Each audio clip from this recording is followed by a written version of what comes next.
Hello, people. I'm going to do day 11's video for the video challenge. And day 11 was to go to my MP3 player and listen to 10 songs, just letting it go on shuffle, not being in any kind of order. So these are the 10 songs that I came up with, and I'm going to add on to it the reason why I like these songs, the reasons why I have these songs on my MP3 player. And yeah, so here we go. So the first one that popped up was Rainbow Connection, the Kermit version. I do have the Sarah McLachlan version, and actually, I heard the song a long time ago with the Muppet movie from 1979. But I also heard it recently, in the last couple of months, by cantor Sharon Bernstein. Um, and she's an amazing like vocalist. Um, and I recorded the whole thing. I recorded all of her performances, with the exception of maybe like one or two songs because I didn't want to run out of battery in case she had some really good songs coming up. And they gave us like a little playbill sort of thing, like a schedule of what she was going to sing. And I wanted to make sure they had stuff, minutes saved for that and battery saved for that. But this song is just amazing on multiple levels. First of all, she sang it really well, and she has a really great voice, and so that helps to really get you to like it. Same thing with Sarah McLachlan. Don't get me wrong, but even in the Kermit version, because of the lyrics, there's this like whole gay undertone. I mean, they're talking about rainbows like consistently throughout the thing, um, and so I mean, the reason why I really found it appealing is that rainbows are visions, but not only illusion, or but only illusions, and rainbows have nothing to hide. So as queer people, we might have this outer existence, this outer like perception that people like pick up on. They perceive us as like some sort of stereotype, and we're not those kinds of archetypes because we are a lot more complex than that. At the same time, we're out of the closet. We have nothing to hide, and we have a whole lot of pride. So I think it connects really well. I also really connects to me. I mean, I think I also connect to the fact that it talks about someday we'll find it, the rainbow connection, or like what connects us all to what. And I'm thinking for me, the rainbow connection is like me connecting to other queer people in a group of whatever local group you're talking about. For me, this would be the San Francisco Bay Area because I haven't the whole time I was living here in San Francisco. I've really been focusing more on my religion and developing my ties to the religious community here rather than tying myself to the LGBTQI community. And I just really realized when I heard the song by the Cantor that I really need to get back in touch with that LGBTQI, political group. And so that's kind of why I've been trying to look for social justice jobs lately. That's really what kicked it off. I feel that there's a lack of LGBTQI connections that I have. Like I don't have very many queer friends, or at least I didn't. And at this point, I didn't feel I had any or many. And now I have a lot more, which is great. I'm putting myself out there. And so the lovers, the dreamers, and me. I just love that line too. I mean, like that's part of that past line that I said, but I'm just a hippie at heart, so that relates. London Still by the Waifs came on next, and I first came across a song looking for songs for Megan Jones about or related to missing home. And of course, not really knowing what, exactly Megan Jones might like, I just like downloaded a bunch of stuff and listened to it, and I really ended up liking the song. I did send it to her anyway, even if she didn't like it, but I thought it was a good song. It's about moving on from a relationship, adapting to some sort of change in environment, like you're moving somewhere, and then really missing home. And those themes are, pretty common for songs in general, but I think the combination it goes really well. It fits with the crap that I've been dealing here in San Francisco as far as, I've been really lonely. I've been missing family and friends. Um, but at the same time it's talking about like this it tells the story. There's this undertone or this under I don't know, like understory, I guess, this hidden story of like a woman being in love with someone and having her heart broken but then getting over it with time. I think it's very much like a period piece, not like period piece like, it's a time piece. Like that's what I meant to say.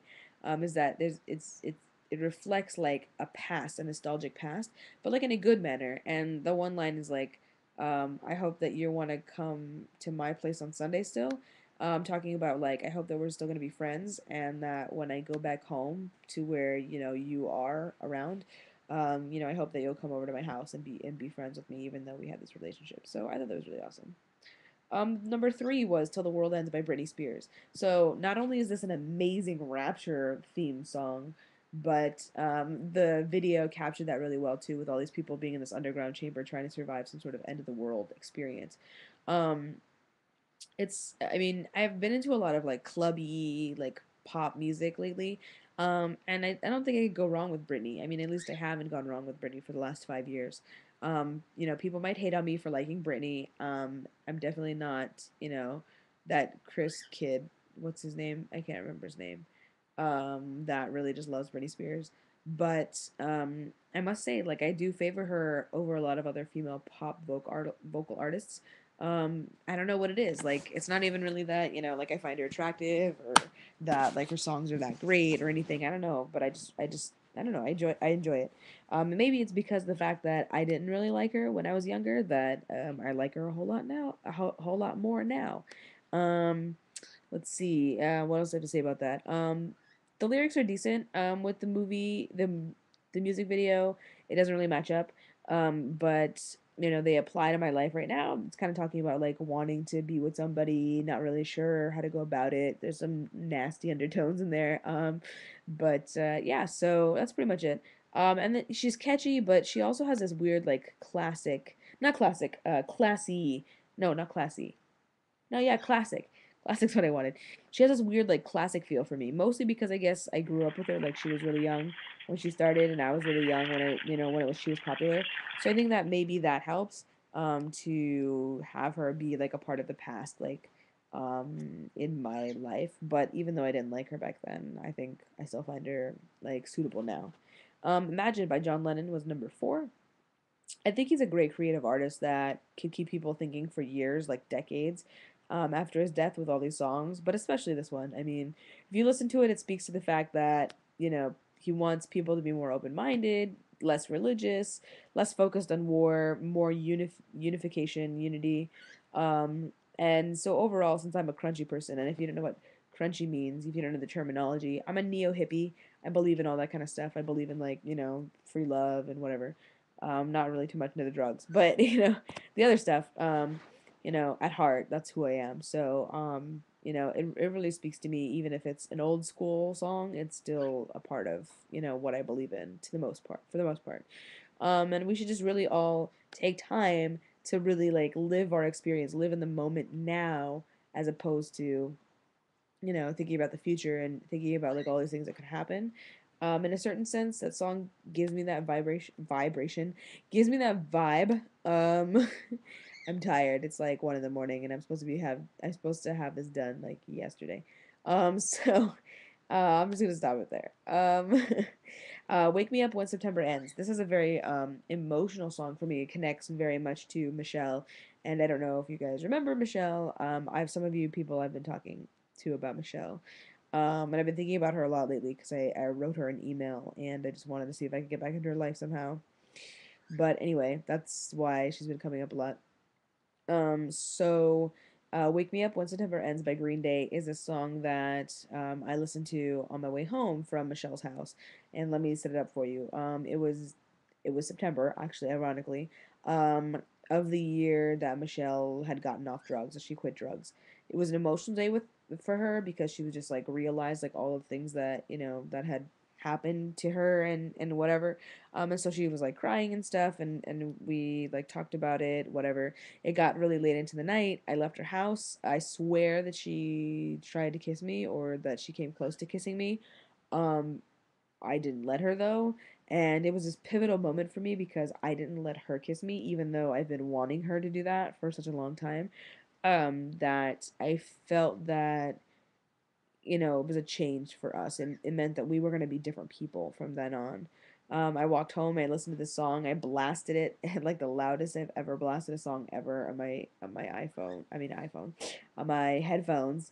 Yeah, really tired. Did I mention that? And you know, it really fit with the weather and the mood, but it really fit with the weather because it was cold. It was windy. There was like leaves falling from trees, and I was just walking home, and I didn't live far from her, but it was such a nice walk home, listening to that song. And you know, and I was crying. I couldn't be emotionally strong after I left her house. um yeah, I mean, I think that for me it meant that our innocence could never last, which is a line from the song, and that you know, we just I don't know, we wouldn't be the same. When you were young, the Killers. It mentions Jesus, and that's a bonus. But it creates this overall great picture of a relationship in the developing stages. Like, the characters I picture are romantic characters. They take life by storm. They're just loving every moment of their lives. It's a song about like reminiscing of the past as well as it is about like looking forward to the future. And reminiscing not in a bad way. My birds are being loud. I get the song where it's I get where the song's coming from because it's a very emotional song for me, and like I mean not emotional like I'll cry from the song, but like I could feel the emotions that the artists were trying to put into the song about, like nostalgia and things like that. Love Game came on next by Lady Gaga. It's a raunchy like pop dance song that sounds a lot less intelligent than I think people realize. It's about the decision that, if you want to be in a relationship or not. I mean, NSA versus long term, who knows? But she likes to make it sound like NSA, but I'm thinking she's going for long term. So it's basically like you don't really want to get a chat attached, but you still want to live and play this love game, like live your life the way you should, right? And try things out. I think my favorite line is, "I want to kiss you, but if I do, then I might miss you, babe." It gives this idea of like, I want to make out with you, or I want to like feel something from you, but then if I do, then I might have this regret that I have emotions now attached to you, and if I leave, then I'm gonna miss you. So I think even though it's like the first line, I think that's probably one of the best ones in that song. Um, Next one is "Can I Kick It" by A Tribe Called Quest. Um, and this song is basically an old school sounding rap song who knows what. Like I really don't know what it's about, but it reminds me of the days when I used to rap and recite spoken word at like clubs and stuff. I feel it's about how fast my brain works or thinks sometimes, because sometimes I'm just like I need to do this and then this and then this and then this, and this song like kind of like goes all over the place. It makes me feel that, and so it connects me to the lyrics somehow, even if I don't know what they're saying. My favorite lines are either "Wipe your feet really good on the rhythm rug" or "Afrocentric living is a big shrug." I have no idea what I mean. I do know what they're. I think it's very interpretable, and that's interpretable, and I think that's why I like it. Number 9 is 1985 by Bowling for Soup. This song, when I heard it, I was like, "Oh my god, this is like about my mom," and I did cry after I like listened to it the second time.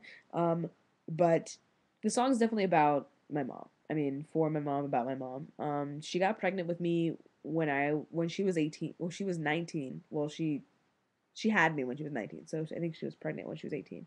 Um, and she was going to DeVry for her higher education. I'm not sure if DeVry is like higher necessarily, but she's trying to do something with her life. And for a long time, because we were really poor, I blamed myself for stopping her from going to college and like getting the dream job that she always wanted.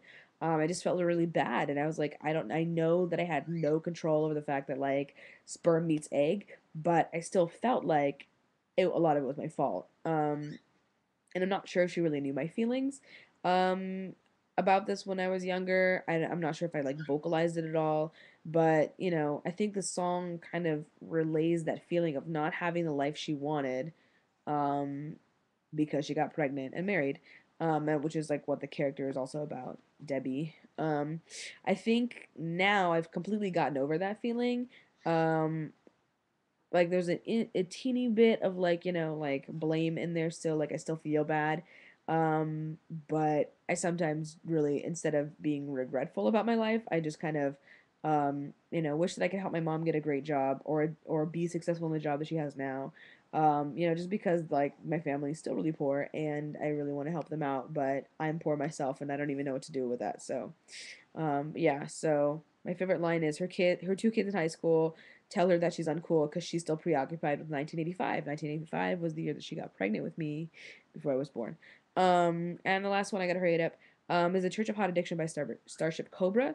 This song is amazing. I want to make an epic drag show performance out of it. If only I could make that work. I think that the parallels of love, lust, and religion are really well done in this song. A lot of religious texts are undersexualized, when I think that in theory there's sex everywhere, and that especially in the Bible there's tons of like sexual innuendos and whatever. I guarantee it. in high school, my teacher taught me how to find sexual innuendos and stuff, and it's all over. So, yeah, just listen to it. Favorite line is, "Let me ask you, hey, have you heard of my religion? It's called the Church of Hot Addiction, and we believe that God is lust for everything." Done.